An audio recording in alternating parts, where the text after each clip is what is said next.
Hello everyone, how are you doing? This is MD Tech here with another quick tutorial. In today's tutorial, I'm going to show you guys how to check for a list of all devices that have access to your Microsoft account on your Windows 11 computer. So this should hopefully be a pretty straightforward process here, guys. And without further ado, let's go ahead and jump right into it. So all you have to do is open up the search icon and type in settings. Best match should come back with settings. Go ahead and open that up. Select privacy and security on the left panel.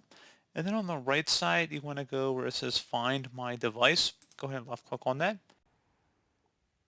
If you were using a Microsoft account to sign into your computer, there'd be an option that says see all of your devices linked to your account. I'm on a local account that does not have any Microsoft account integration to it.